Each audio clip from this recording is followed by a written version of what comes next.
Once again, Christian greetings to all our valued listeners and viewers throughout the whole world,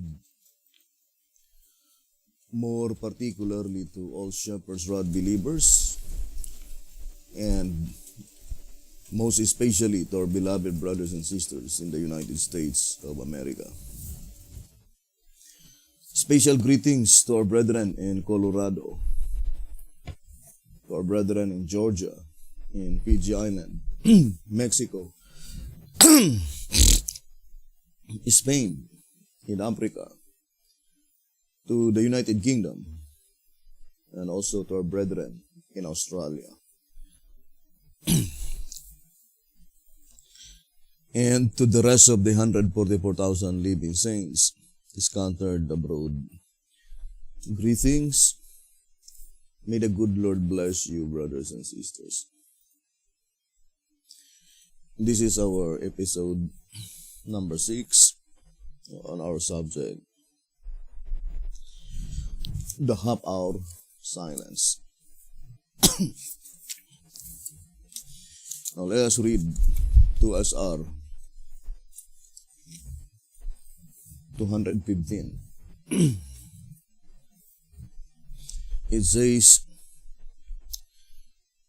had the silence of half an hour pointed to the coming of Christ, at which time he takes his saints with him, there would be no necessity for the angel to offer their prayers. First, this reading clearly indicates that the half-hour silence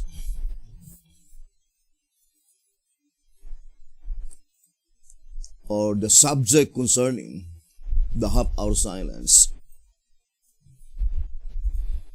the particular object in view, is that predicted event when the angel will offer the prayers of the saints. And the reason why the shepherds had declared that if the half-hour silence is pointing to the coming of Christ, although the coming of Christ mentioned here, or the shepherd's rod, do not flatly say what coming of Christ mentioned in this reading. But for sure, the thought in this reading is that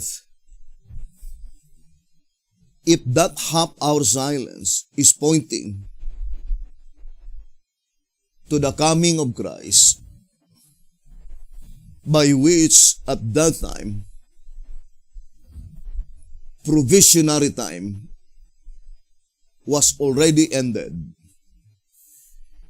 then there would be no necessity for the angel to offer their prayers.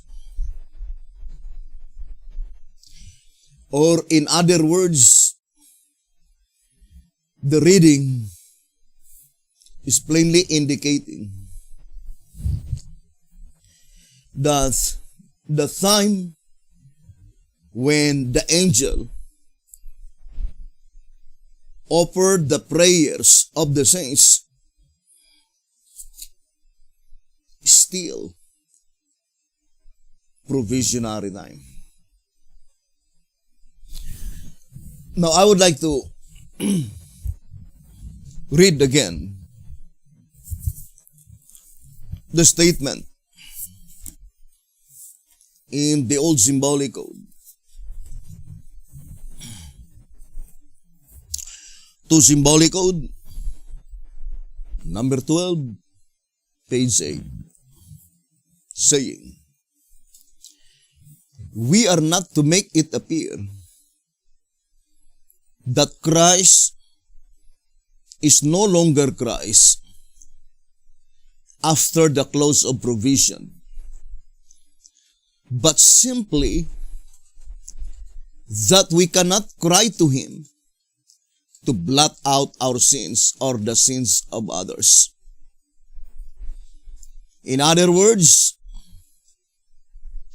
the cry before provision is for sinners, whereas the one after is not. So in that reading, we can easily understood that the prayers by which the intention is for blotting out of our sins, or we are praying so that our sins will be blotted out. Logically, it must be offered before such blotting out of sins, not after. Otherwise, such prayers could no longer profit anyone. So, the statement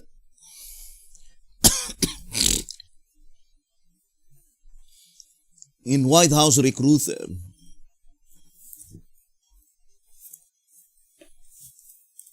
on page 19,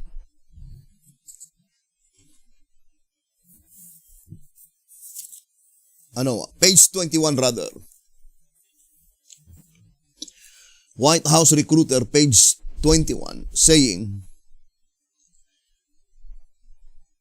and that anyone who then, during the antitypical Day of Atonement for the dead, should be found among the dead, with his sins unconfessed, his soul not afflicted, and without the wedding garment on, would be cut off from among his people. Matthew 22, verse 11 to 13. Leviticus 23, verse 29. Although the reading is pointing to the judgment that pertains to the dead, but being the photograph of the judgment that pertains to the living, it portrays with unmistakable evidence that any individual who do not afflict their soul with deep repentance and confession of sins,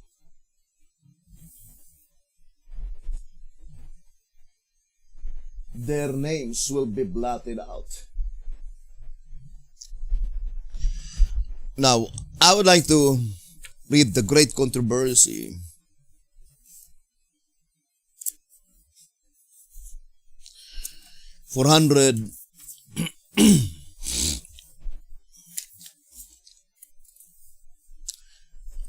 Let's read 489. It says,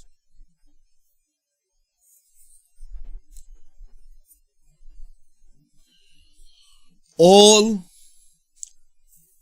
the Great Controversy, page 489 and 490. All who have their names retained in the book of life should now, in the few remaining days of their probation, afflict their souls before God by sorrow for sin and true repentance. There must be deep, faithful searching of heart. The light, frivolous spirit indulged by so many professed Christians must be put away. There is earnest warfare before all who would subdue the evil tendencies that strive for the mastery. The work of preparation is an individual work. We are not saved in groups. The purity and devotion of one will not offset the want of these qualities in another. Though all nations are to pass in judgment before God, yet He will examine the case of each individual with as close and searching scrutiny as if there were not another being upon the earth. Everyone must be tested and found without spot or wrinkle or any such thing.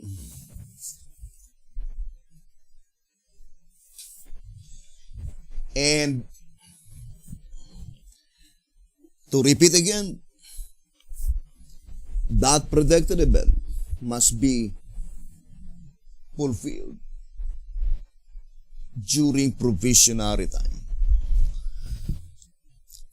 I would like to read this reading in 1 SR.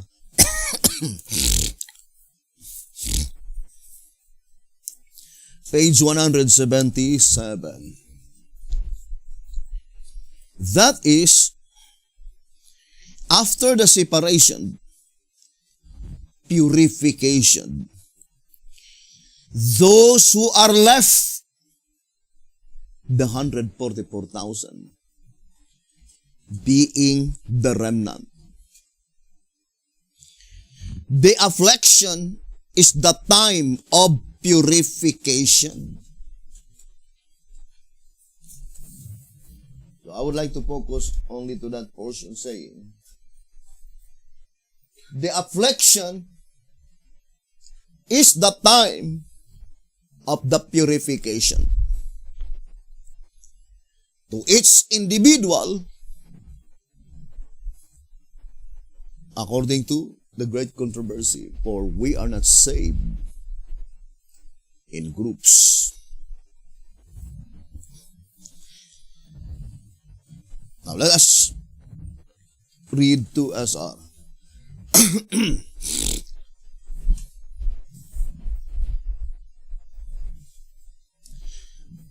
It says,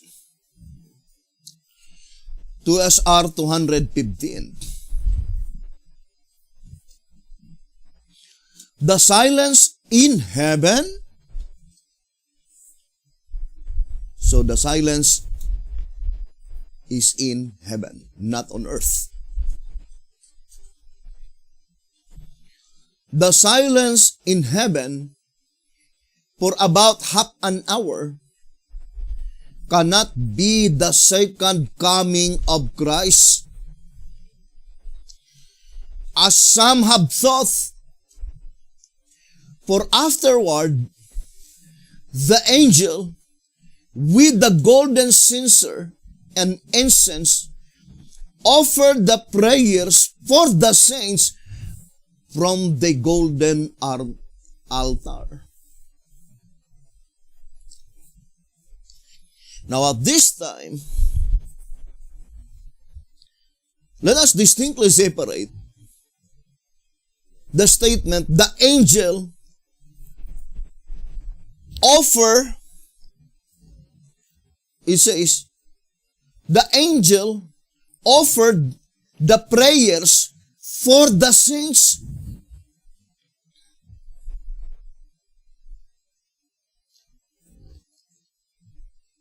indicating that it is the angel that offered such prayers, or in other words, the angel himself. He is the one who is praying for the saints from the golden altar. And let us distinctly separate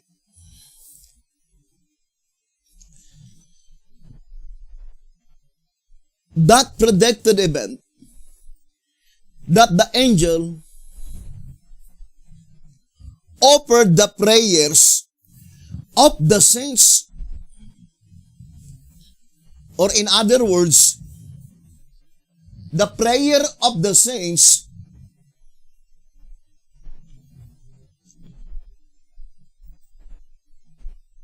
that had been recorded,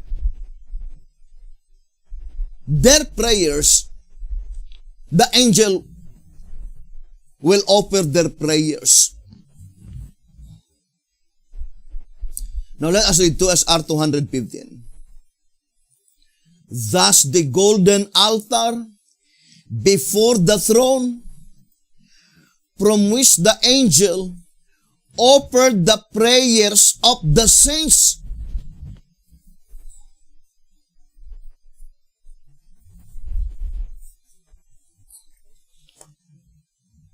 so, to repeat again, the statement, the angel offered prayers for the saints, indicating that it is the angel himself who offered the prayers. And his prayer is directed to the saints. Now let us read here in 2SR 219.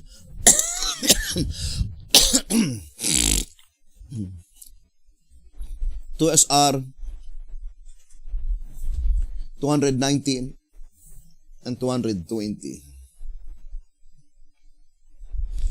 Are all the living judged and sealed under the seventh seal?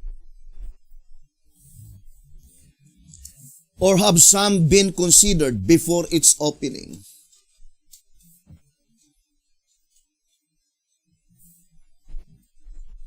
So, the shepherd's rod is trying to emphasize, saying that are all the living saints, they are judged at the time when the seventh seal is open? Or have some been considered before its opening? Then it says, to answer this question, we quote Revelation 8 verse 3. And another angel came and stood at the altar, having a golden censer, and there was given unto him much incense,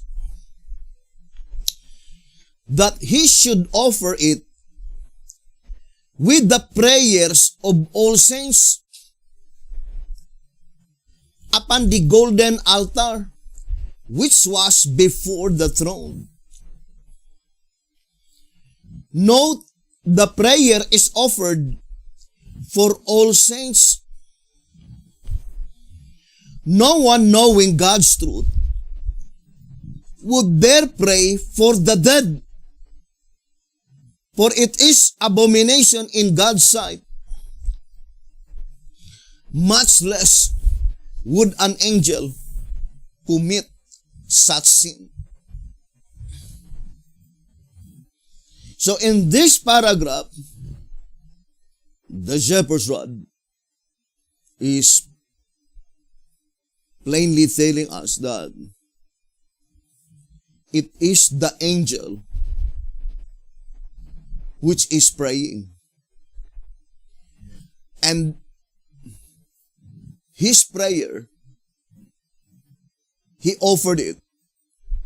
He is offering a prayer for all saints. And then it says, the psalmist declares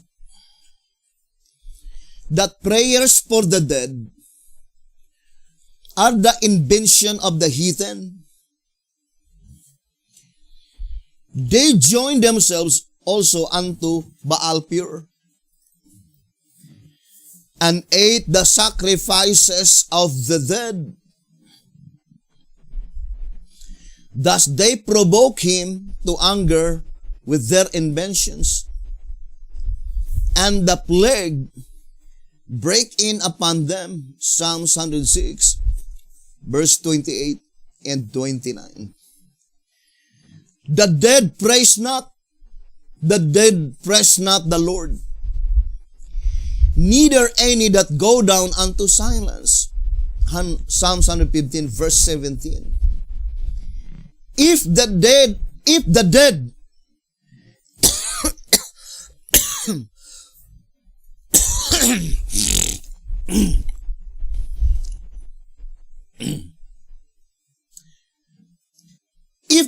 praise not God,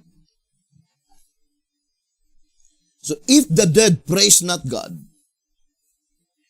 how can an angel offer a prayer for them before God? First of all, this reading is plainly telling us that those religion by which they were offering prayers to such person who are already dead, that is pagan practices and abomination in the sight of God. So the shepherd's rod is plainly telling us that it is the angel who is praying, and he offered prayer for all saints. And that saints cannot be dead saints. And the mere fact that the statement declared clearly that the dead praise not the Lord, neither any that go down into silence,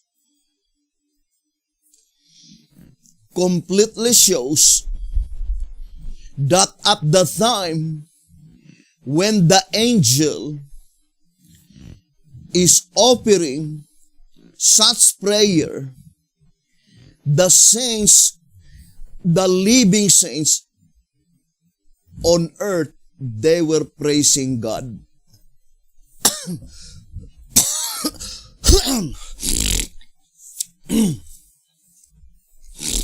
Now, let us read 2SR 219. 2SR page 219. It says, Reformation in view. So, let's connect our subject here. Reformation in view. The Great Reformation in view vividly represented by the angel at the golden altar with the prayers of the saints in the casting of the fire from the altar to the earth is foretold also in the following testimony in visions of the night, representation passed before me of a great reformatory movement among God's people. Many were praising God. He says, many were praising God. So, in this paragraph, explain the statement we read, saying that if the dead praise not God in 2SR 220, if the dead praise not God, how can an angel offer a prayer for them before God? Now remember, the voice of inspiration is plainly telling us that after the angel offered the prayers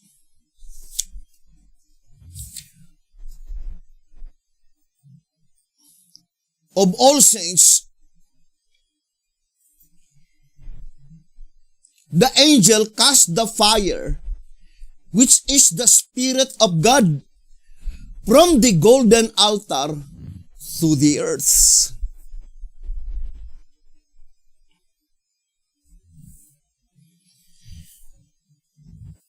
Now, let us read again the statement.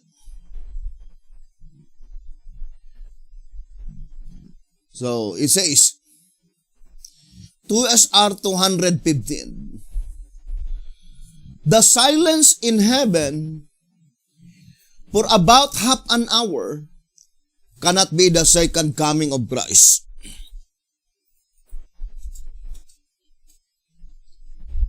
So, the silence in heaven for about half an hour cannot be the second, and we know Petihotep is more pertaining into the visible coming of Jesus Christ, because that what had been thought by the Seventh-day Adventist Church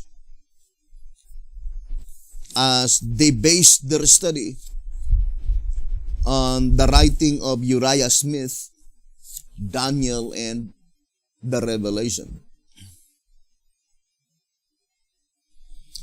And then the Jefferson says,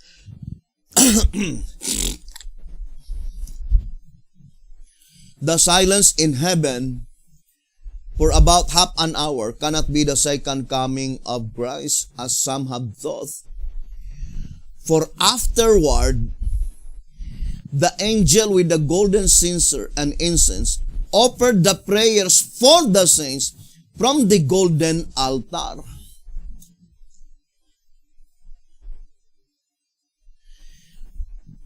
Now, here we can easily understand that the word afterward is after the half-hour silence. After the half-hour silence, it says, for afterward,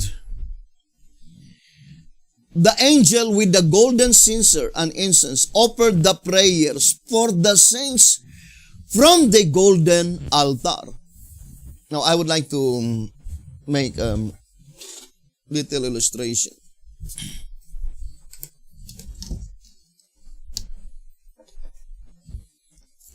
So, for example, this is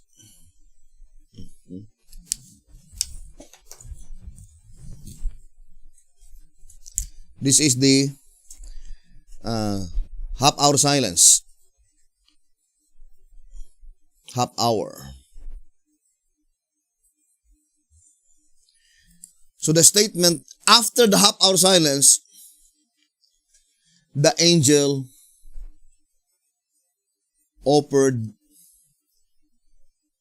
the prayers. for the saints.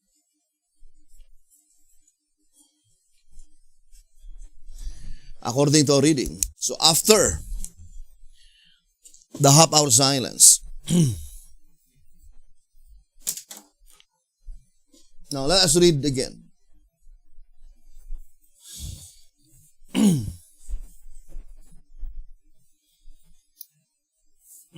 Still in 2SR 215.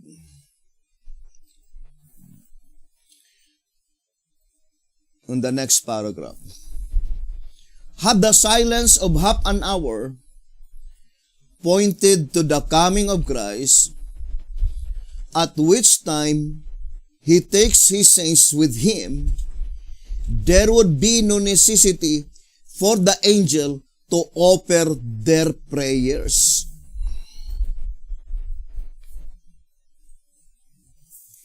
Now, this statement is not the same with the statement in the first paragraph or in the upper paragraph. Because in the upper paragraph, it is the angel that offered the prayers for the saints. The angel himself offered many prayers because it is inscribed in plural form.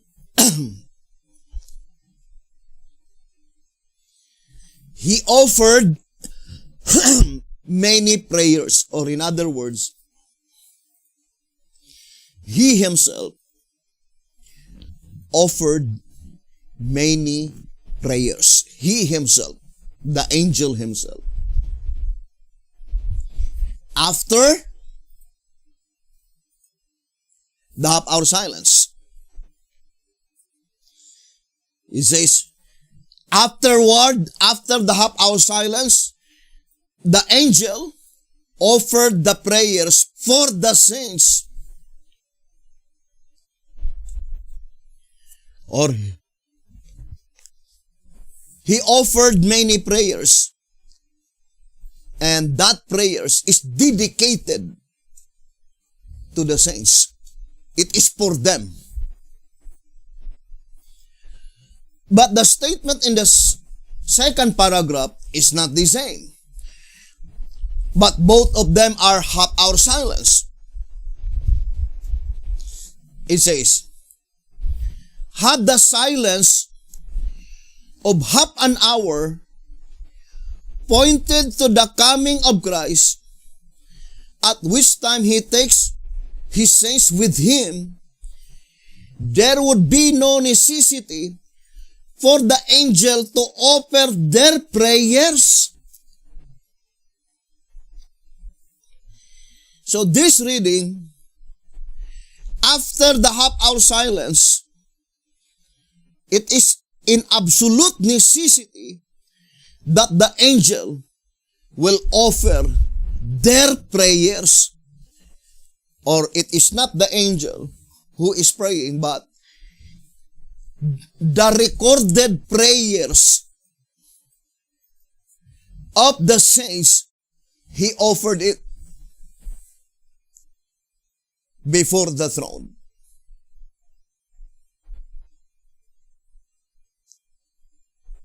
But both of them are after the half-hour silence.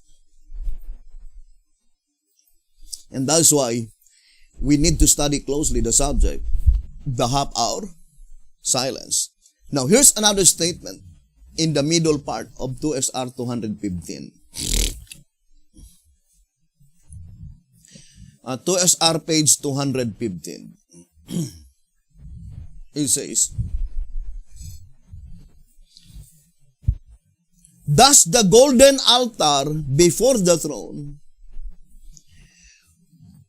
from which the angel offered the prayers of the saints, was and is used in both periods, before and in the time of the judgment. Now, to make it more clear, let us distinctly separate such two predicted events by saying, thus the golden altar before the throne from which the angel offered the prayers of the saints was used before the time of the judgment.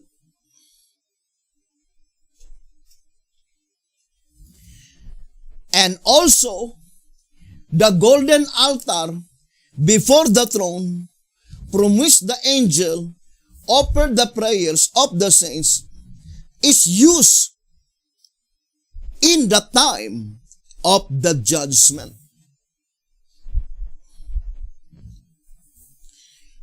What is the time of the judgment? So let us read tract number 3.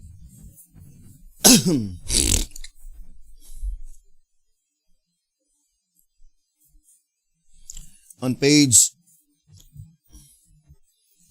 73,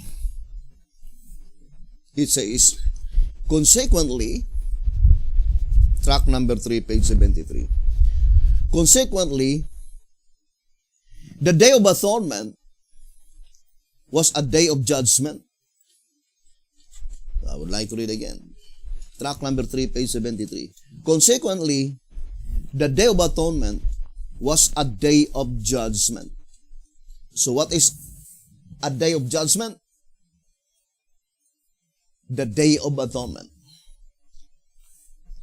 Now, we can transpose the statement by saying, thus the golden altar before the throne from which the angel offered the prayers of the saints was used before the day of atonement, which is the time of the judgment. And also, the golden altar before the throne from which the angel offered the prayers of the saints is used in the time of the judgment, which is the day of atonement.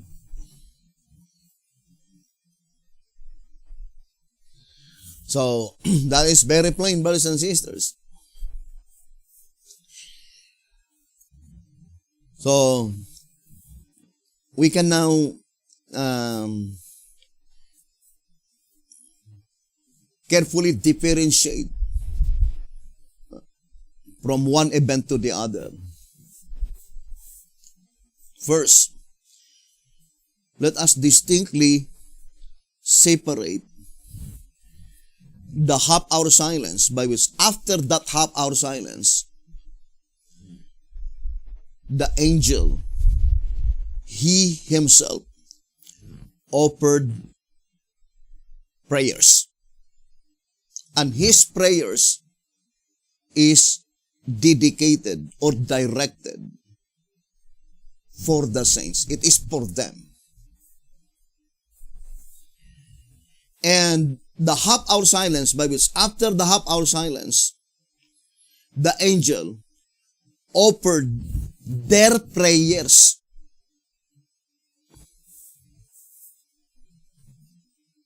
In the second paragraph, offered their prayers. So, it is the saints themselves who are praying. And their prayers were offered by the angel. Then for sure, the half-hour silence mentioned in the upper portion or in the first paragraph, by which after that half-hour silence, the angel himself are offering the prayers. He himself, he offered many prayers, and his prayers is directed to the saints, dedicated to them. But in the second paragraph, after after the half-hour silence, the angel offer their prayers. So the prayers of the saints being recorded, he offered it before the throne after the half-hour silence. It is not the angel himself which is praying, but rather he offered their prayers. To us are 215. Now I would like to go to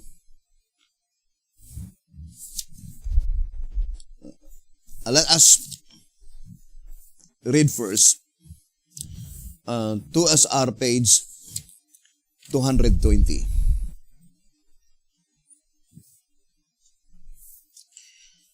SR page 220.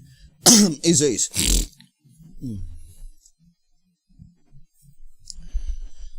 the praise all saints has reference to all the living who are to be judged.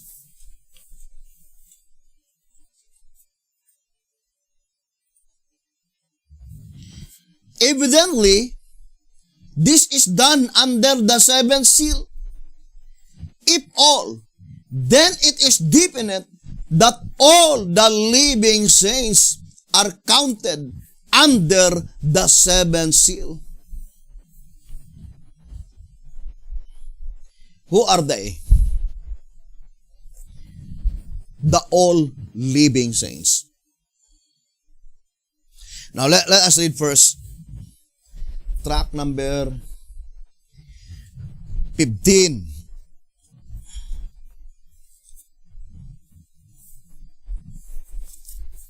In track number 15, on page 63, it says, the theory that the living saints at the coming of the Lord are only 144,000 in number is discredited, in that it leaves no chance for even one person to be saved from a nation other than the descendants of Jacob. Not even from the descendants of Abraham, saved through Jacob himself.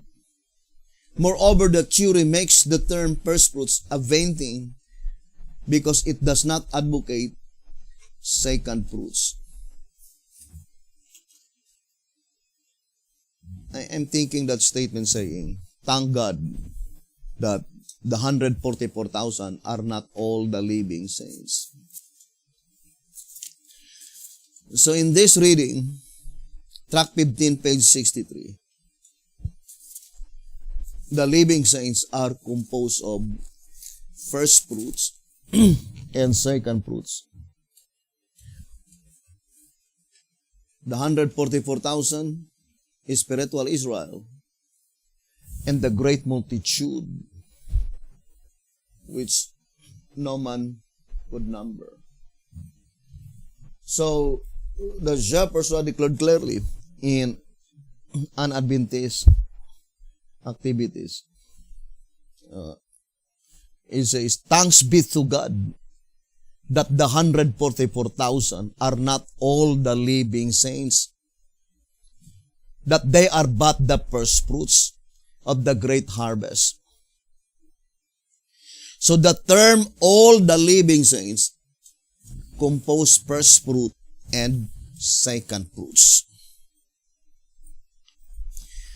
Now, this is the question. Does the sealing of the 144,000 living saints and the sealing of the great multitude occurred the same period of time? Second, does the offering of the prayers of the angel by which his prayer is intended to all the living saints, thus the prayer which is intended to the first fruits, 144,000,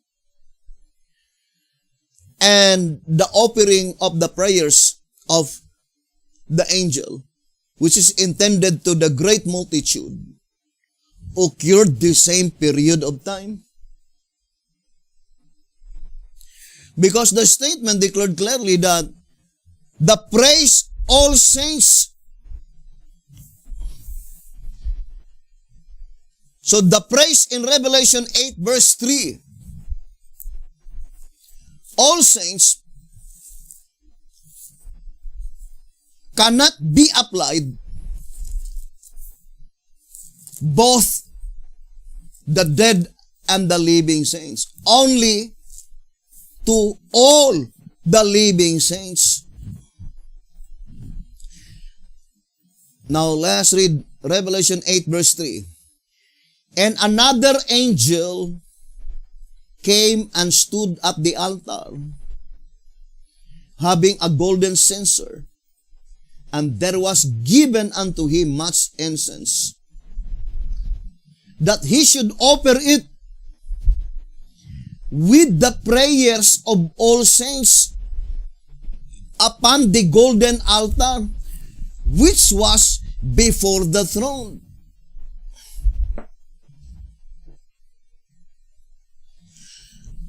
Now, for example, the prayers or the statement in 2 SR 215, their prayers, when the angel offered their prayers, by which it is pointing to all the living saints,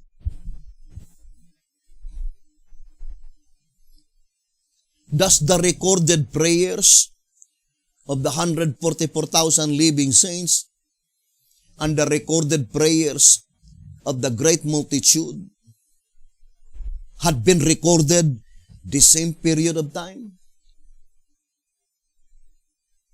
Or does the angel record the prayers of the great multitude even in the time by which they were not as yet Sabbath keepers, or at the time by which they were not as yet converted to the third angel's message? Therefore, brethren, in this study, we can easily discern the period of time by which the angel is offering their prayers, by which pointing to the first fruits, and at the time when the angel is offering their prayers, which is intended to the second fruits. It cannot be the same period of time.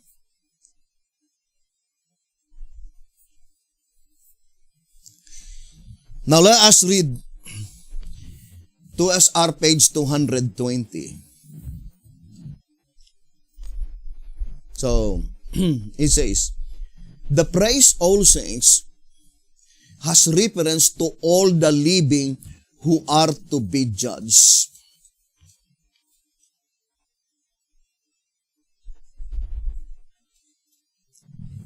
Now,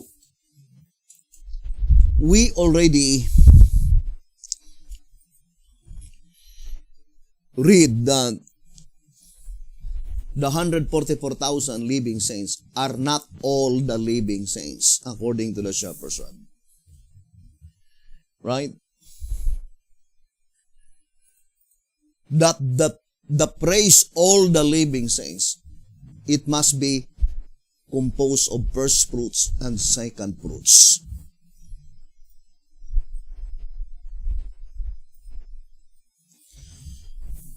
Now, in this study, brothers and sisters,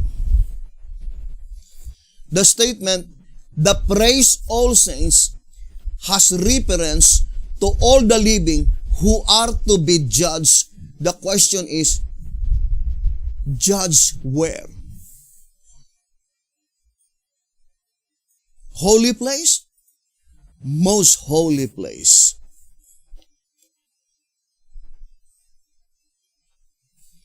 Now let us connect again the statement in track number 5.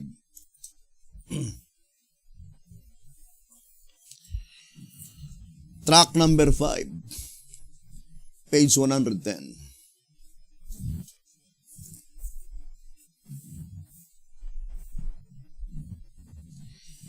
Track number 5, page 110. Revelation 11, verse 2. It says, "But the court which is without the temple, leave out, and measure it not. For it is given unto the Gentiles, and the holy city shall they tread underfoot 42 months. But why leave out the court? Why not measure it also? For since it is a part of the building, it too must be symbolical of saints. Obviously, because it represents the great multitude which no man could number, meaning measure, of all nations and kindreds and peoples and tongues." Revelation 7, verse 9. The last who come from among the Gentiles. The court, in other words, is symbolical of the immeasurable, innumerable, it says, the court, in other words, is symbolical of the immeasurable, meaning innumerable, harvest of second fruits, brought in after the measurable, numerable harvest of first fruits, the 144,000. It is not measured, meaning investigated. Because it represents those among whom there are no bad to be cast out, for they are gathered in after the cleansing of the heavenly temple. Daniel 8, verse 14. The word investigated meaning judge.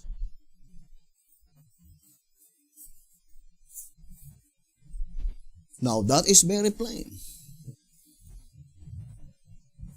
Very plain in the statement of the Shepherd's Rod Publications that the great multitude, they were no longer past the investigation in the holy place.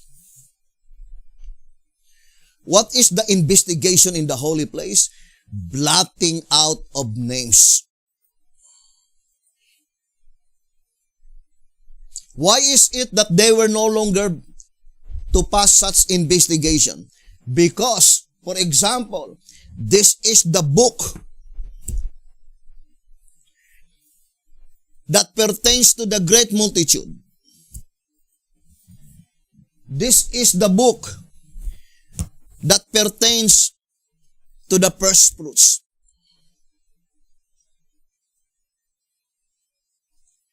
The book that pertains to the first fruit, they need to pass such investigation in the holy place because this book is a mixed multitude. There are many names here by which unworthy to be retained in this book, the congregation among the living.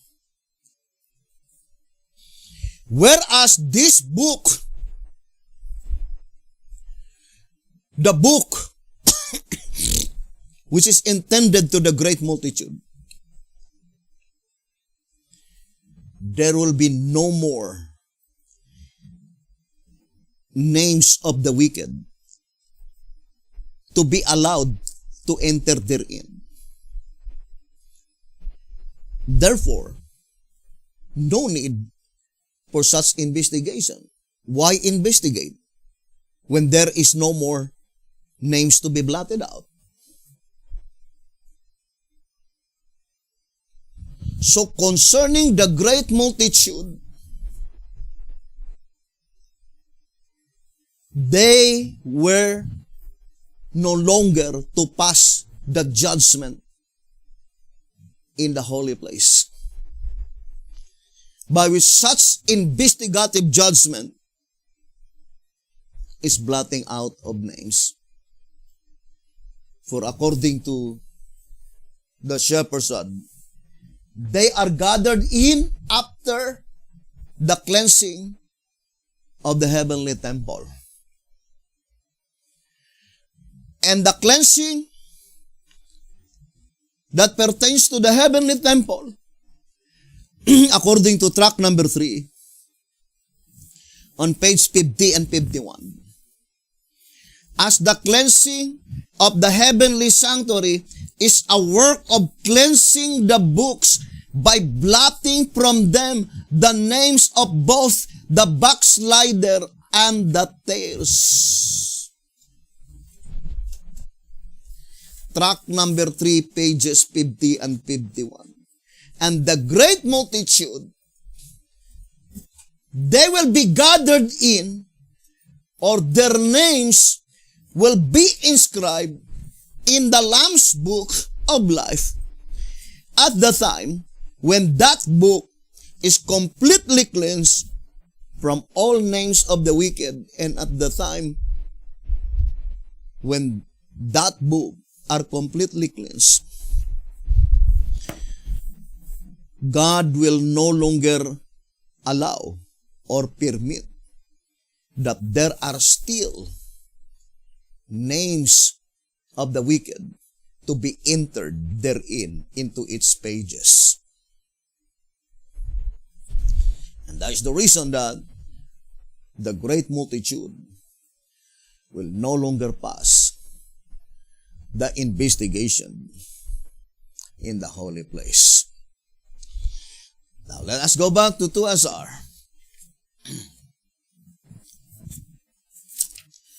So let's go back to 2SR. And so it says here, 219, it says, are all the living judged and sealed under the seventh seal?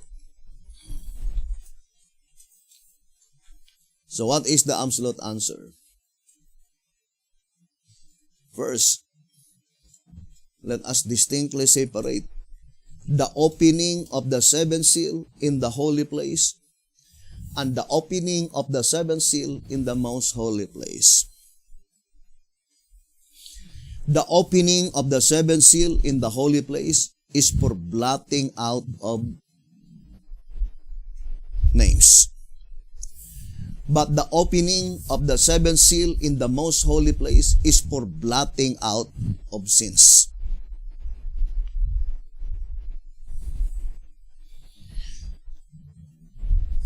Now, I would like to read some statement here on the shepherd's rod and how we will apply such statement, brothers and sisters. Now, I would like to read 2TG number 13, page 7. 2TG number 13, page 7.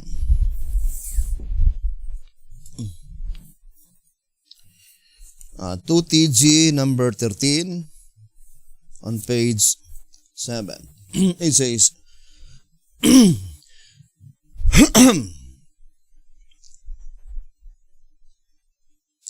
the sixth seal contains the signs of the times, and brings the end of the world.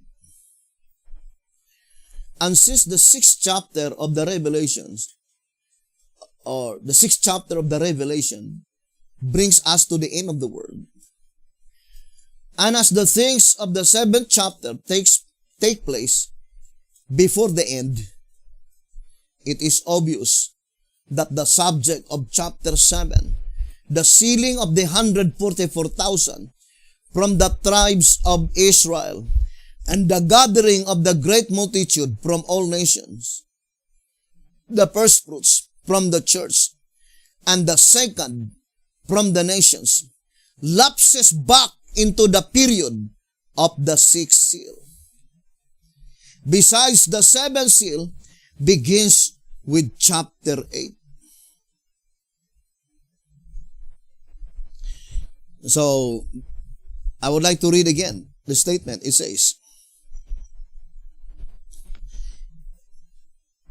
that the seventh chapter take place before the end. It is obvious that the subject of chapter 7, what is the subject of chapter 7? The sealing of the 144,000 from the tribes of Israel, and the gathering of the great multitude from all nations, the first fruits from the church, and the second from the nations, lapses back into the period of the sixth seal. So do not forget that statement. What period by which chapter 7, the subject of chapter 7, which is the sealing of the 144,000, and the gathering of the great multitude from all nations, the first fruits from the church, and the second from the nations, lapses back into the period of the sixth seal. Then it says, besides, the seventh seal begins with chapter 8. Now, where does the seventh seal begin? First, let us remember that the sixth seal brought us up to the end of the world.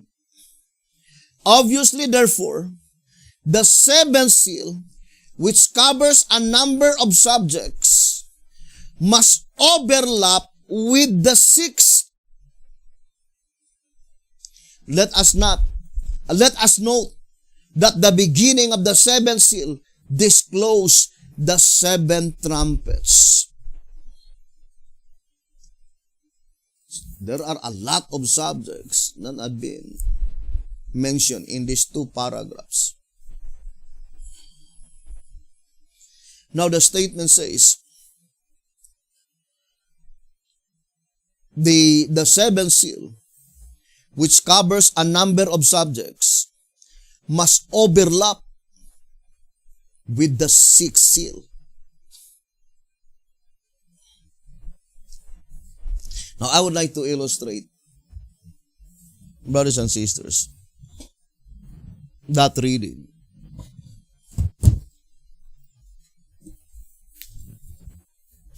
Can we define first the word overlap?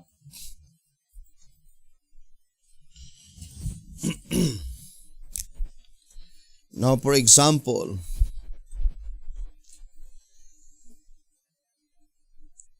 this is the entire period of the sixth seal. The sixth seal.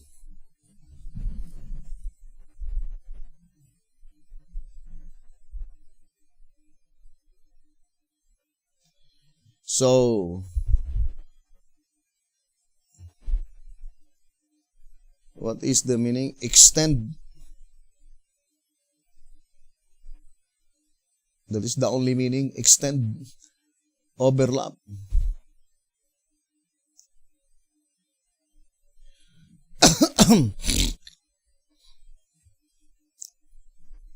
So, Dictionary only give one meaning, extend. Extend over so as to cover partly. And if we will define the word extend,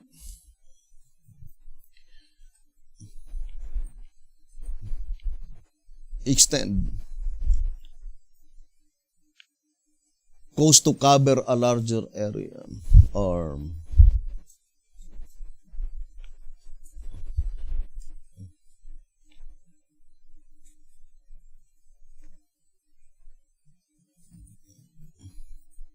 extend, continue, or run on. So, for example, this is the seventh seal.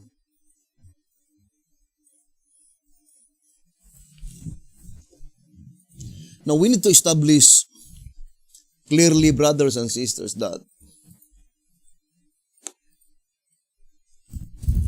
there is a specific commencement of each seal and termination. I would like to read 2 SR 221. Summary of commencement and termination of seals. So there must be commencement and termination of seals. Then it says, the first seal covers the entire period from Adam to the flood. So that is the first seal. From 4000 BC to 2344 BC. The second seal from the flood to Abraham. 2344 BC to 1921 BC. The third seal from Abraham to Christ. 1921 BC to 31 AD. The fourth seal from Christ to 1500 AD. So from 31 AD to 1500 AD. The fifth seal from 1500 AD to 1755. Then the sixth seal from 1755 AD to the fulfillment of Ezekiel 9. So the seventh seal from the fulfillment of Ezekiel 9 to the close of provision. Or from the fulfillment of Ezekiel 9 to the general close of provision.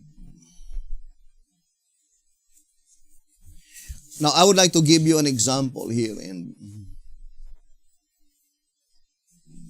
213 in 2SR.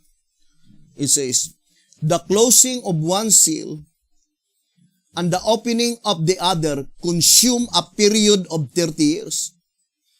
Thus, the fourth seal closed in 1530 AD. So the word close meaning terminated or finished. And in 2SR 202, it says, as there are 7 seals in consecutive order. The word consecutive meaning they never overlap.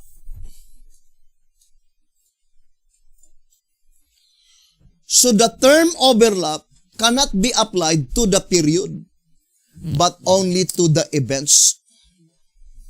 As also stated in 2SR page 221. So let us read again. It says, however, the seals, in one sense of the word, do not close. They continue and overlap each other. For instance, the inhabitants of the earth are still multiplying. The wars among the nations are ever on the increase, and peace has departed from the earth. So what the shepherd's rod is telling here, that the events do not close. So it is the events that overlap, but not the period. So we need to distinctly separate the events on the seventh seal and the events on the sixth seal. The events on the sixth seal overlap to the seventh seal. The events of the seventh seal overlap to the sixth seal. But not the period. But logically, brothers and sisters, the word overlap, being synonymous of the word run on or extended, cannot be backward. It must be forward. Now, let us read again the statement in 2SR.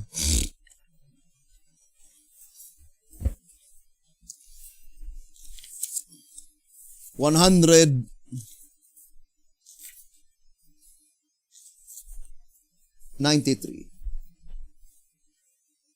2SR page 193. So let's read. It says, some have applied the seven seals of the sixth chapter of Revelation to the church in the New Testament time. But the symbols are contrary to the application. So the statement definitely indicating that there are seven seals of the sixth chapter of Revelation, by which some applied it only to the New Testament and contrary to the proper application.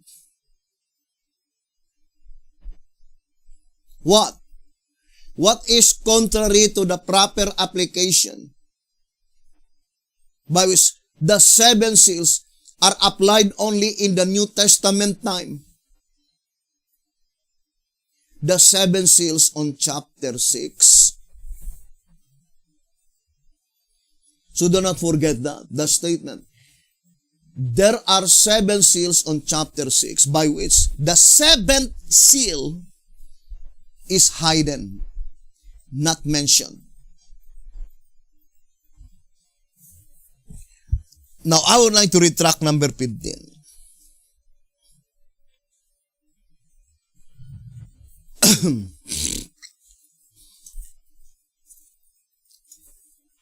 Page 10. Track number 15, page 10. That the seventh seal contains chapters 8 to 22 is immediately seen by the fact that each chapter is connected with the conjunction end. In other words, the Revelation, save for the first 5 chapters, is but a reproduction of the things which were on the record within the seals, and which as a result of the breaking of the seals were pictorially displayed in John's sight. Now the statement is very plain. That save for the first 5 chapters, chapter 1, chapter 2, chapter 3, chapter 4, chapter 5.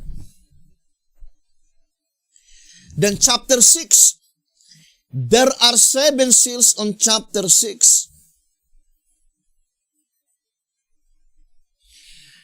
And the voice of inspiration is very plain. That the 7th seal from Revelation chapter 8 to chapter 22 is but a reproduction of the 7 seals on chapter 6. Can we define the word reproduction?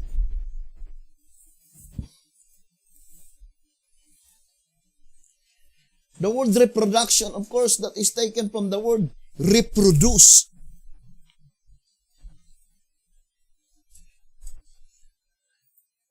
Reproduction, that is a noun. The action or process of making a copy of something. So to reproduce. So let us distinctly separate the 7 seals on chapter 6 and the 7 seals on chapter 8, by which it is only a reproduction of the 7 seals on chapter 6. The difference between the one and the other is that the 7 seals on chapter 6, the 7th seal is not mentioned.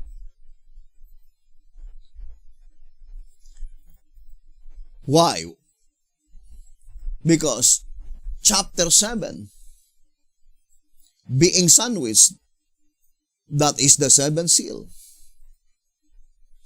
But on chapter 8, the 7 seals, only the 7th seal is mentioned.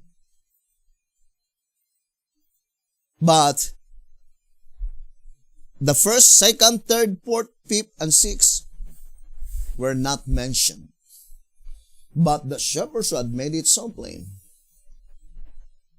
that the 7th seal on chapter 8 to 22 is a reproduction. Reproduction from what? From chapter 6. Because it says, saved from the first 5 chapters. So the first 5 chapters was not reproduced on the 7th seal. Track number 15. Page 10. Now, let me read to you 2TG. So let's read 2TG, the statement. 2TG number 12.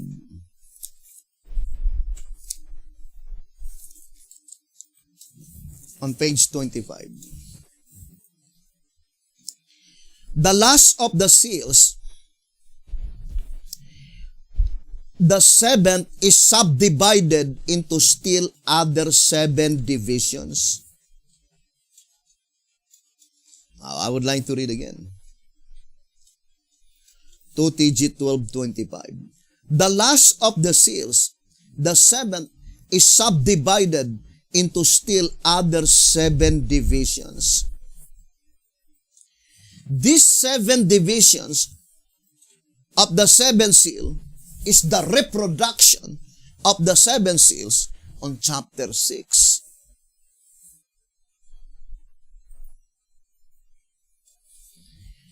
Therefore, it can be easily understood that the 6th seal, the 7th seal,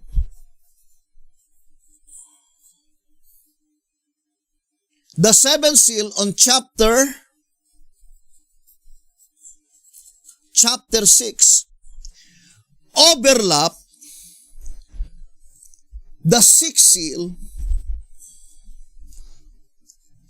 on chapter 8, which is the reproduction of the 6th seal on chapter 6. Because that is the right term of the word overlap, not backward.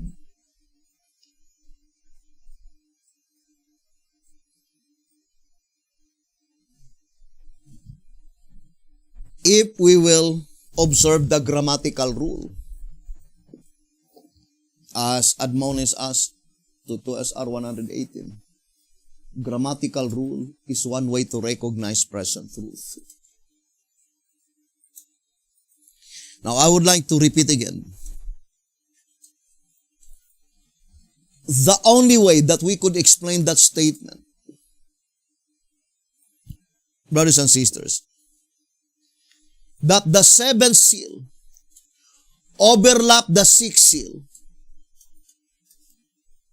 on its proper term can be easily understood that the 7th seal on chapter 6 overlap the sixth seal on chapter 8, which is the reproduction of the sixth seal on chapter 6.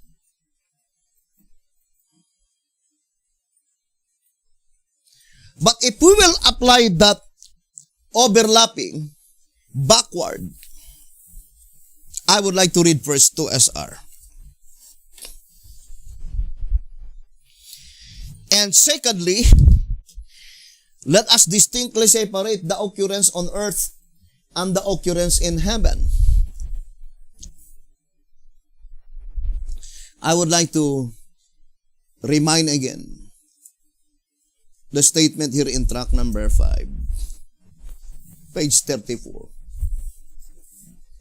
saying, in the main, however, the trumpets and the seals portray an event which is future from John's time and which takes place in heaven. So do not forget that.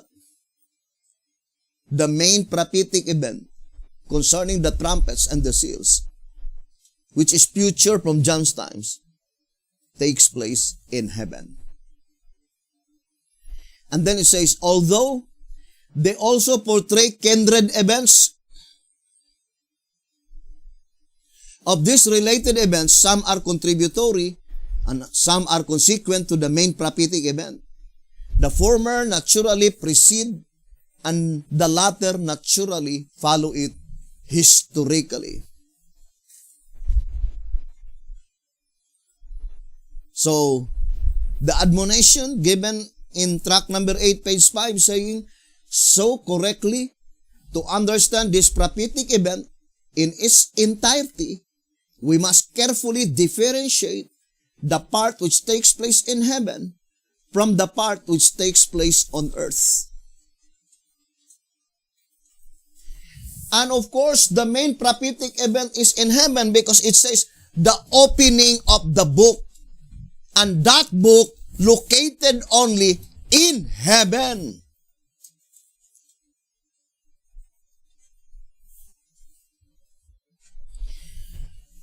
Now, let us read again 2TG number 12.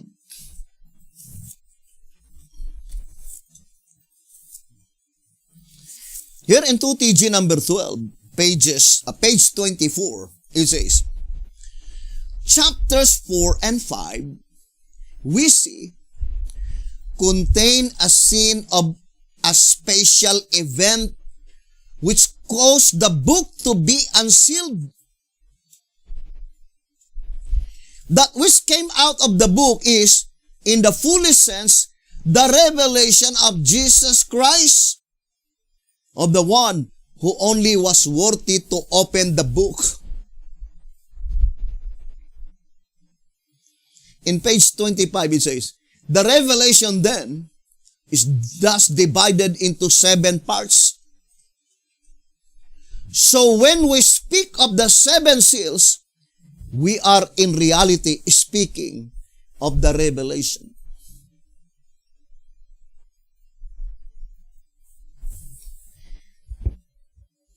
Now, I would like to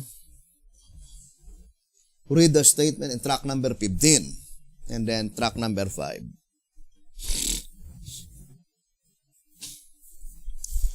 Here in track number 15, on page 9,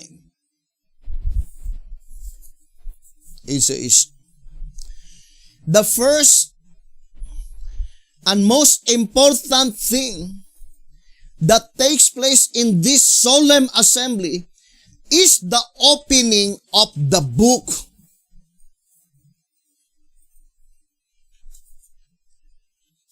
So what is the first and most important thing that takes place in this solemn assembly?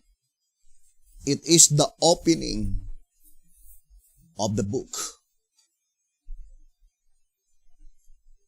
You see, brothers and sisters, it is the opening of the book. And what is that special event? Let us read track number 5. 102. By that time, it was understood that the statement, the sanctuary shall be cleansed, did not mean that Christ was to cleanse the earth in 1844,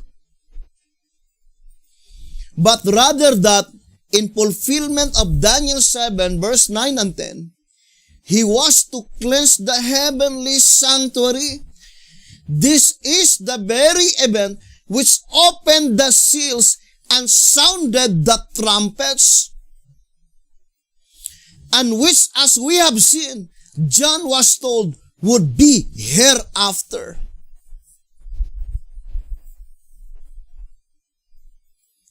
So, track number 5, 102. What is that special event?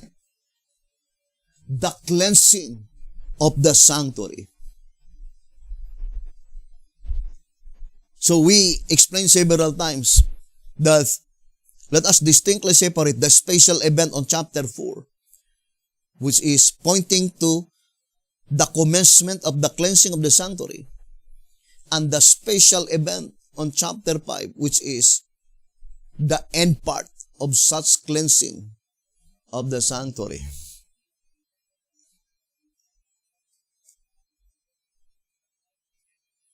And what is the most special event on chapter 5? Now, I would like to read again this reading in 2SR. 193.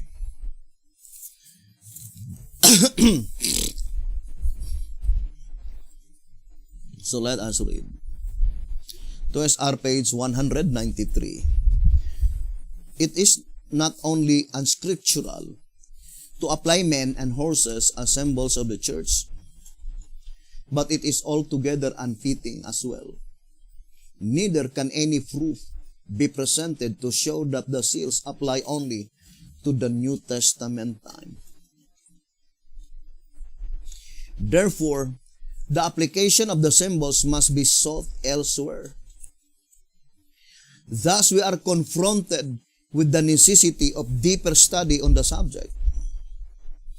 According to the counsel of the servant of the Lord, we are admonished to study this, for it holds out an important truth for those who shall have a part in the closing of the gospel work. Quoting Testimonies for the Church, Volume 9, page 267. The 5th chapter of Revelation needs to be closely studied. It is of great importance to those who shall act a part in the work of God for these last days. I think I will no longer read. All of us will agree that the one who will proclaim the final gospel proclamation, they are the 11th hour servants. For example, here in White House Recruiter, on page 28. From this now unfolding scriptures, White House Recruiter, page 28. From this now unfolding scriptures, it is plainly seen through that the message of the judgment of the living is heaven's final edition of glad tidings for the saints and of sad tidings for the sinners. Hence, it is to be proclaimed by guileless servants, the 144,000, the servants of the 11th hour. So this admonition, recorded in 2SR 193, taken from volume 9, page 267, is directed to the last generation of men, to the living saints, 144,000 spiritual Israel. And then it says,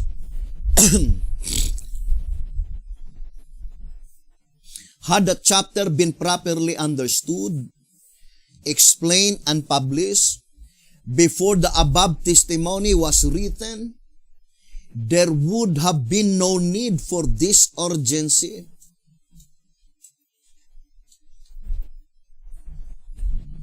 And then it says, furthermore, if it had been explained in the past, why is the lesson of such great importance?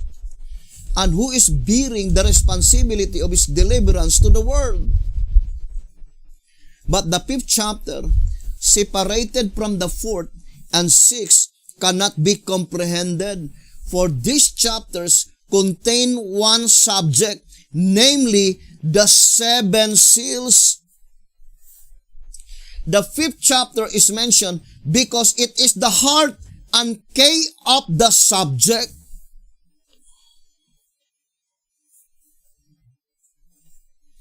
Now, concerning Revelation chapter 5, being the heart and the key of the subject, let us read 2SR page 222.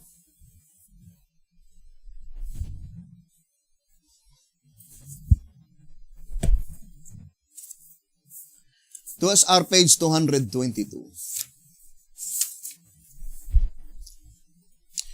Wheat and barley, each for a penny. In our study of the 7 seals, we reserve for future explanation the following scripture.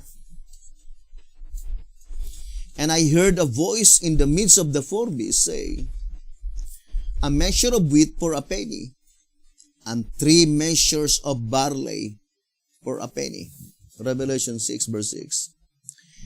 Again, we turn the reader's attention to the fact that the voice came from the throne. And then it says, see chapter 5 verse 11. What is chapter 5? The heart and the key of the subject of the 7 seals. But what 7 seals? The 7 seals on chapter 6.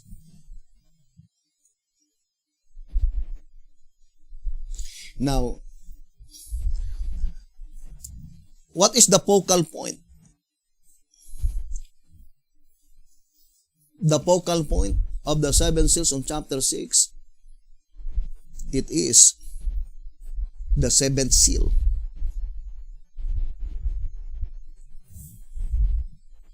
Because Revelation chapter 5 is intended to the last generation. And that is pointing to the 7th seal. Now, it says, brothers and sisters, let us read again, 2SR 222. Again, we turn the reader's attention to the fact that the voice came from the throne. See chapter 5 verse 11. What is chapter 5 verse 11? What throne? Then it says, therefore the price of the cereals is fixed by the great judge. Then the shepherd says, there must be something of great importance in these symbols, for the great Jehovah himself is speaking. The great Jehovah himself is speaking.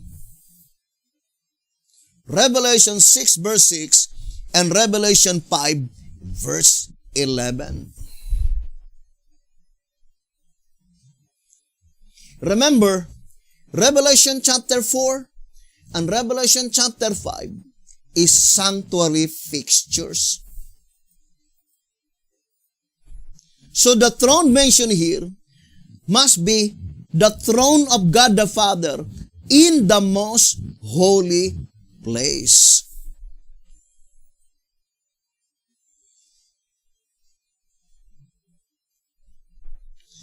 Now, I would like to connect again track number 8. On track number 8, on pages 3, 4, and 5, it says Mount Zion at the 11th hour. And the quotation was Isaiah 62, verse 1 to 3. And the next quotation is Revelation 1, verse 1. Then Revelation 14, verse 1 to 3. So, it seems that it was arranged in its proper order. That Isaiah 62 verse 1 to 3, let us read the statement in 1SR.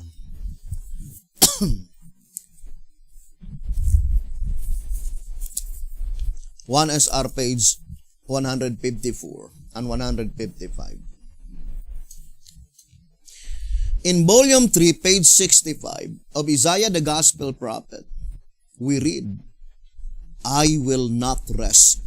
God is speaking. So the same statement, right, into SR 222. The Shepherd's Rod greatly emphasized that there is something of great importance of that voice. What is voice? The voice is the message. Now, I would like to read 1 TG 38. Page 27. All God's servants shall together and with joy exalt His message, the voice.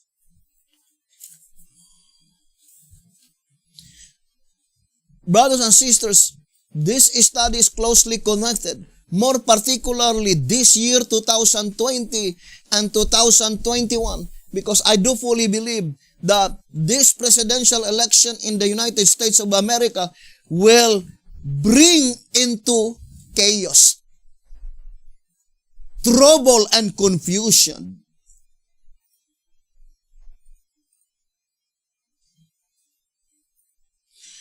And the more such occurrence will be happening in the United States of America, they will only preparing that woman, or they were saddling the beast so that the woman could sit.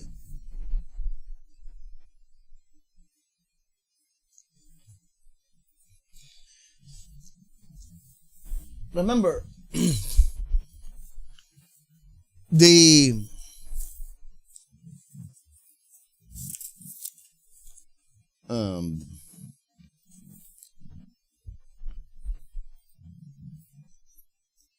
I would like to read, brothers and sisters, here in 2SR 158. Preliminary to that miracle working power, Protestantism, Catholicism, and spiritualism will have grasped each other's hand by means of a church federation.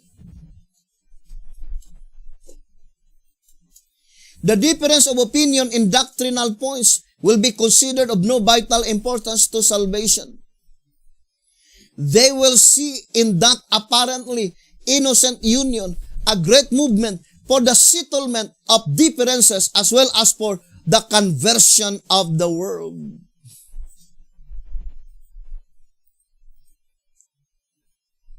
And although we will discuss that on the subject, the image in the beast. But what I'm trying to emphasize is the voice represents the message.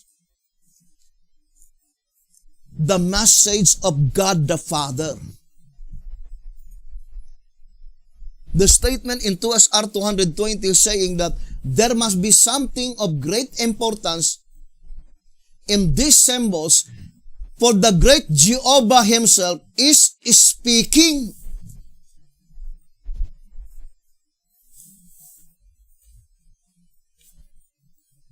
It is God the Father. And that voice is the message, the present truth.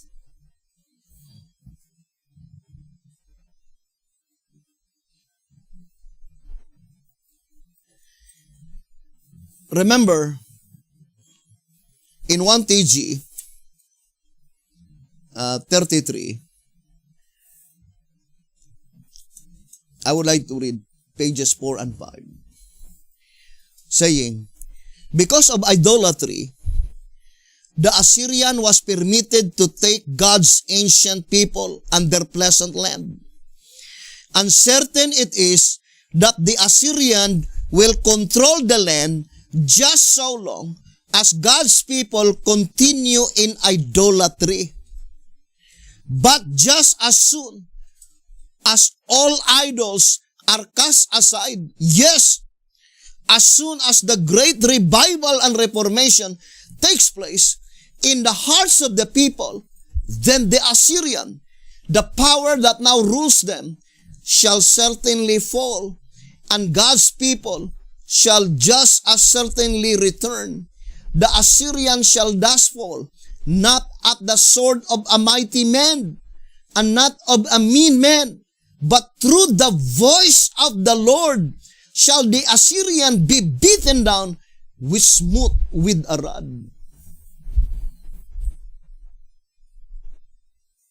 That voice is the voice of God the Father. That's why in 13 Symbolical, it says here, let me read to you.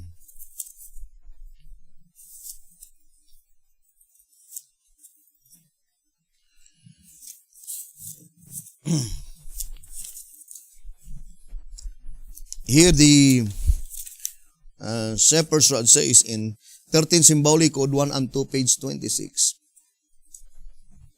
concerning that protected event in Isaiah 30, verse 30 and 31.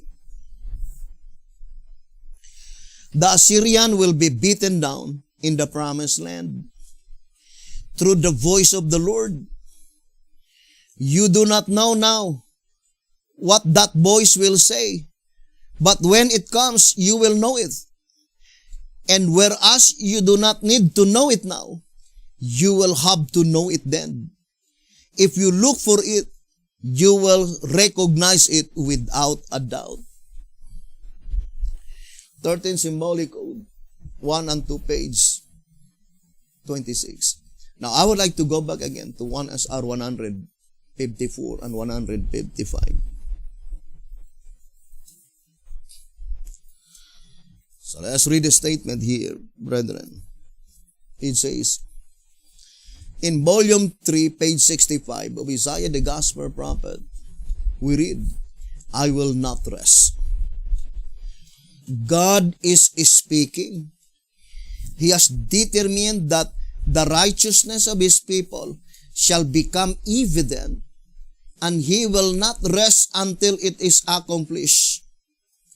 The words indicate not only determination, but also that there has been delay, that now the crisis has come, and that God is tremendously in earnest to see the work finished. God intends to exhibit His people to the world. He wants to demonstrate what can be done in human flesh. And He will not rest satisfied until His people reflect His image fully. When that is done, the earth will be lightened with the glory of God. Revelation 18, verse 1. Now remember, we already read, brothers and sisters, that that coming of Jesus Christ, by which Jesus Christ is asking, can the Son of Man find faith on the earth? Cannot be the second visible coming of Jesus Christ. But what is the statement? That is the coming mentioned in Malachi 3, verse 1, 2, and 3. One is our pocket edition, page 19 and page 20. And in that coming, according to the voice of inspiration, is not asking the number of saints or plainly indicating that in this coming, the 144,000 living saints were not as yet sealed. But for sure, there must be a group of people, regardless of number, that Jesus Christ will claim them as His own.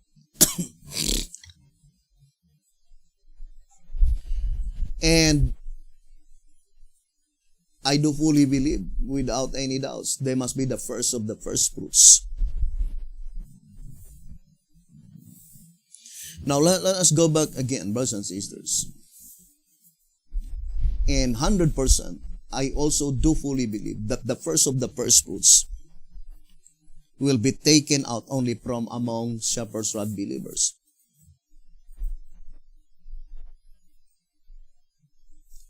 God will purify first the sons of Levi.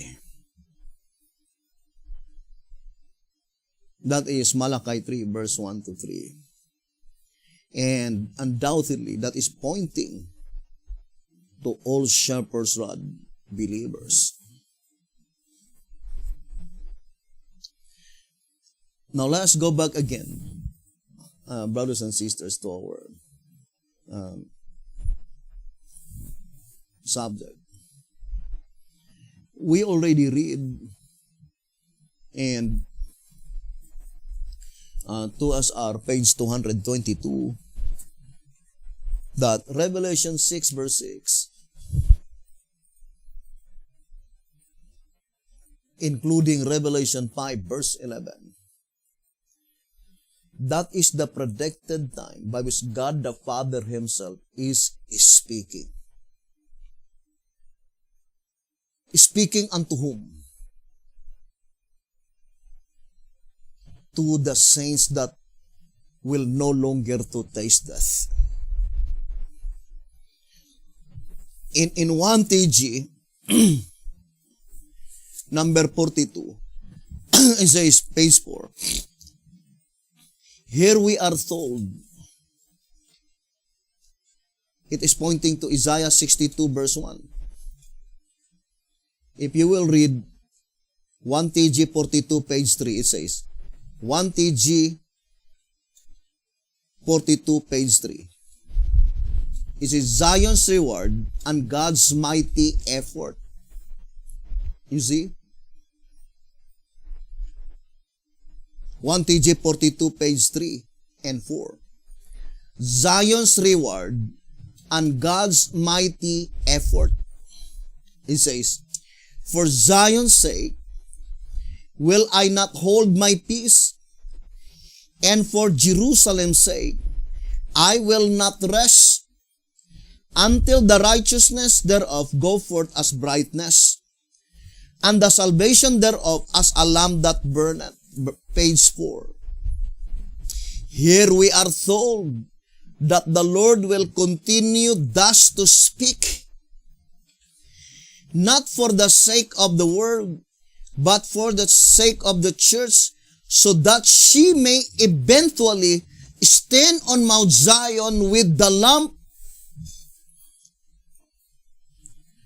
that He will thus continue until the righteousness thereof go forth as brightness, and the salvation thereof as a lamp that burneth.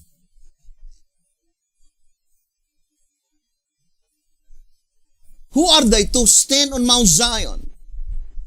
That is the 144,000 living saints.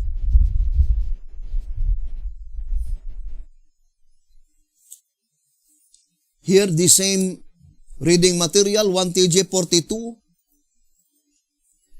On page 10, it says, the last paragraph, you certainly now see Zion's reward and God's mighty effort to inform you of this truth.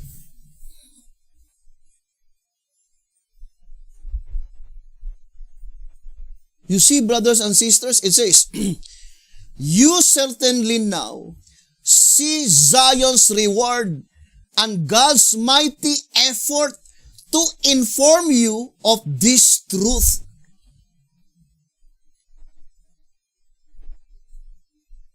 You surely will do all you can to escape God's vengeance and to join this layman's movement for the gathering of the people.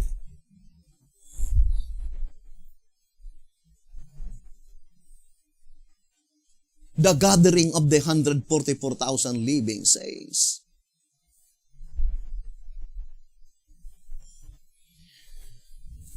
Now, brothers and sisters, let us go back again. The coming mentioned there is the coming of Jesus Christ in Malachi 3, verses 1 to 3. And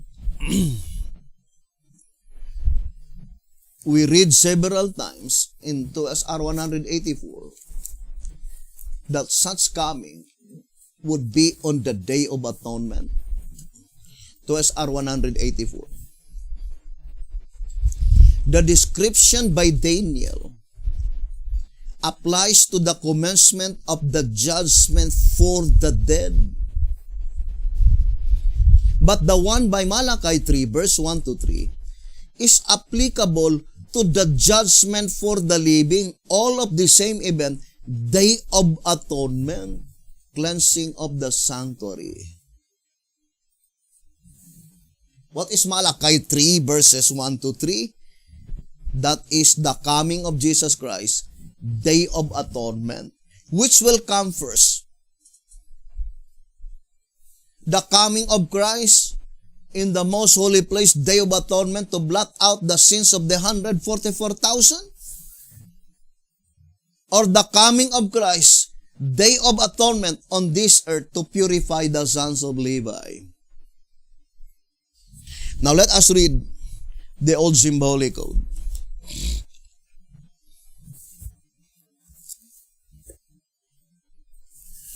One symbolic code number 16, page 3. One symbolic code number 16, page 3. Malachi 3 first applies as a type to the purification of the earthly temple in the days of Christ. John chapter 2 verse 14 and 15. But the direct application finds its fulfillment in the antitype, that is, in the purification of the church when he comes to his earthly temple, the church, to purify the sons of Levi, the ministry, the 144,000. After this, he comes for the investigative judgment of the living to his heavenly temple to blot out their sins. One symbolic code number 16, page 3. That statement can be easily understood that Malachi 3, 1 to 3 will be fulfilled on the Day of Atonement.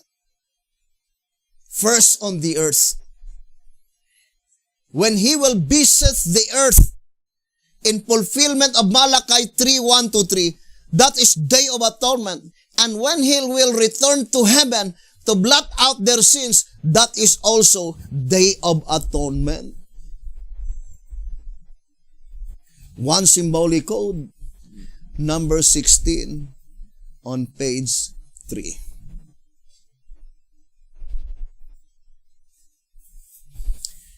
And I'm trying my best to give all the necessary information so that we will have no difficulty in comprehending the message. I know there are a lot of subjects that we need to study, but the time is running out. We want to have a double time. Now, I would like to read to SR.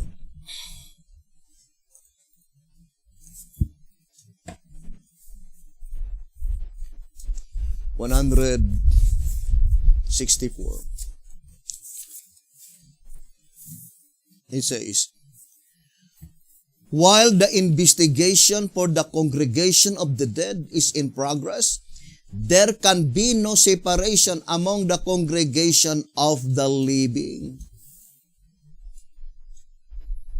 I would like to read again to SR 164.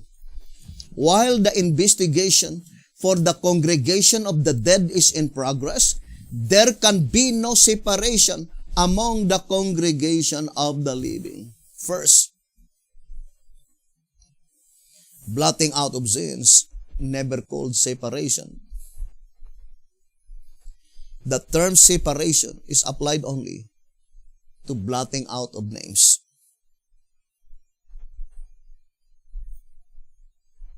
So the shepherd's rod declared clearly that there is no separation among the congregation of the living, while the separation among the congregation of the dead is still in progress.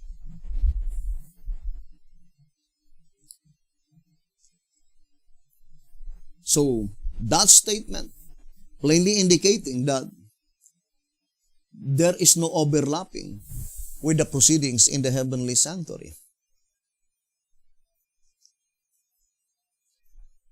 Or in other words, the statement in tract number 15 on page 9 and 10, it says, tract 15, pages 9 and 10, it should be remembered too that the book is sealed with 7 seals. Revelation 5 verse 1. It being in 7 sections, each section individually sealed, 7 seals in all are consecutively broken, permitting each section to unfold its own contents. Tract number 15, page 9 and 10. And that's why, in order for us to understand it clearly, I would like to illustrate 7 books that the second seal will never be opened, not until the first seal is completely finished, consecutively broken. But we already explained that let us distinctly separate the opening of each seal in the holy place and the opening of each seal in the most holy place.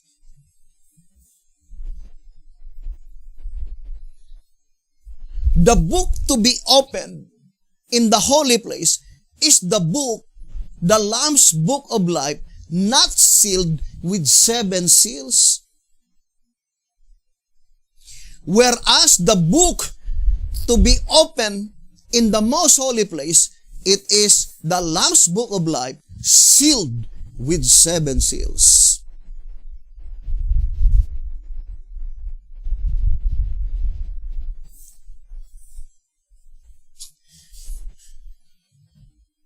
So, the statement we read in tract 15, brothers and sisters, is the same in the heavenly sanctuary, that the book of life in the hand of God the Father, it was reproduced by Jesus Christ into His books. And that is why it's called Lamb's Book Lamb's books of life. That one book in the hand of God the Father, it was reproduced by Jesus Christ. And such reproduction, 66 in all, which represents the Bible.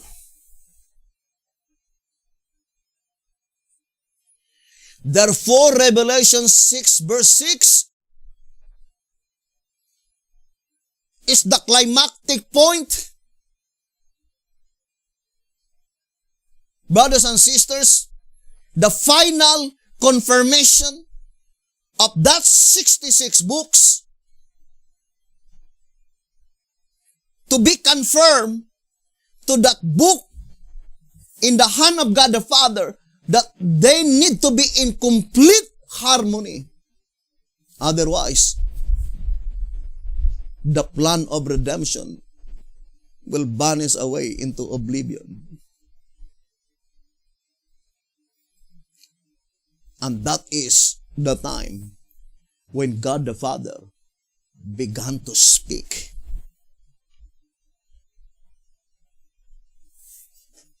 Brothers and sisters, and that is the mystery of God.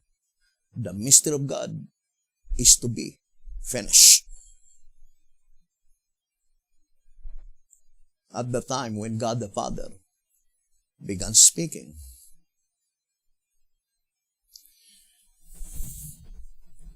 Now, I would like to read to you. I think this is the last reading. And we'll continue to our next episode. Here in track number 3, page 20 and page 20. For Christ is not entered into the holy places made with hands, which are the figures of the true, but into heaven itself, now to appear in the presence of God for us. Hebrews 9 verse 24. Indeed, now once in the end of the world, hath he appeared to put away sin by the sacrifice of himself, and as it is appointed unto men once to die, but after this the judgment, Hebrews 9 verse 26 and 27, the cleansing of the sanctuary, Daniel 8:14.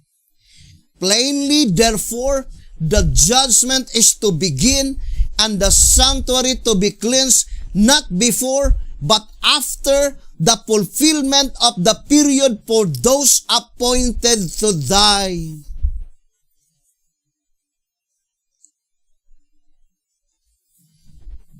So the judgment mentioned here is pointing to the judgment that pertains to the living.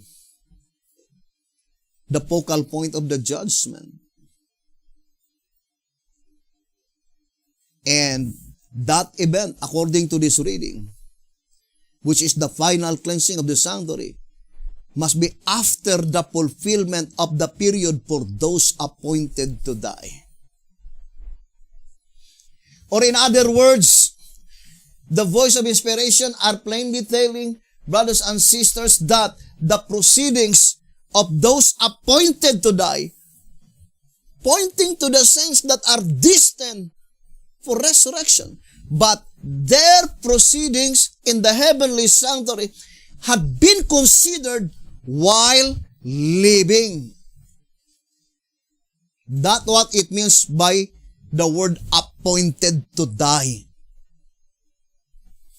And that is closely connected to the statement in 2 SR 162. So let us read. It says, the cases of all who are sealed from 1929 to the final close of provision will be investigated before the throne in the heavenly sanctuary while living. And to make it more clearer, brothers and sisters, the cases of all mentioned here is Revelation 14:13. That their cases in the heavenly sanctuary, all of them, who died since 1929, 29. Or those faithful Davidian from 1929. All their cases will be investigated in the heavenly sanctuary, while some of the constituent of Revelation 14:13 were still living together with them. So when their cases will be investigated, there are still some of the constituent of Revelation 14:13 were still alive. And then it says, the investigation commences after the fulfillment of Ezekiel 9. Remember, brothers and sisters, that is, the fulfillment of Ezekiel 9 is the termination of the sixth seal. Let us read again, 2 SR 221. The sixth seal from 1755 AD to the fulfillment of Ezekiel 9. But what? Sixth seal, which is only up to the fulfillment of Ezekiel 9. Those who were dead. In 2 SR 202, it says, evidently, the first six seals complete the cases of those who were dead.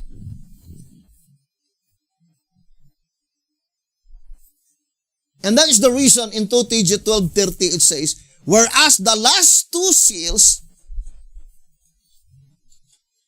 which pertains to the judgment of the living,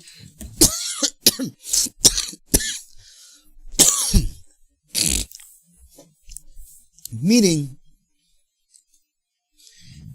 the last constituent of the altar, the sixth seal, is divided into two classes. Those whose cases had been considered in the judgment after they died, and those who will be considered in the judgment while they were still living and they were appointed to die. So, that is very plain, brothers and sisters, according to that reading. That the last constituent in the holy place, those people who are still living but appointed to die. So, I would like to read White House Recruiter, page 21, to apply this statement in our present time. White House Recruiter, page 21. And that any who then, during the antitypical Day of Atonement for the dead, so the statement for the dead, that is in the holy place. That anyone who then, during the antitypical Day of Atonement for the dead, should be found among the dead, with his sins unconfessed, his soul not afflicted, and without the wedding garment on, would be cut off from among his people. Matthew 22 verse 11 to 13, Leviticus 23:29. In brief, the message declared that the separation in the congregation of the dead had then begun. But it is pointing, brothers and sisters, to the congregation of the dead under the sixth seal. Not the congregation of the dead under the first seal. And we will explain it later. So the statement, during the antitypical Day of Atonement for the dead, I would like to apply that to the first of the first fruits. And should be found among the dead with his sins unconfessed. Why is it that it says among the dead? Are we among the dead? That statement can be easily understood. among them who are still living but destined to die.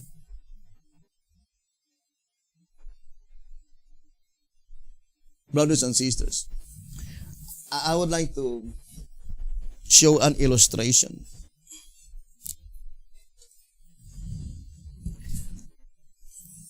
The word among, brothers and sisters, for example, among the 10 commandments, the 4th commandment shines brighter. So the word among meaning included. Among the dead.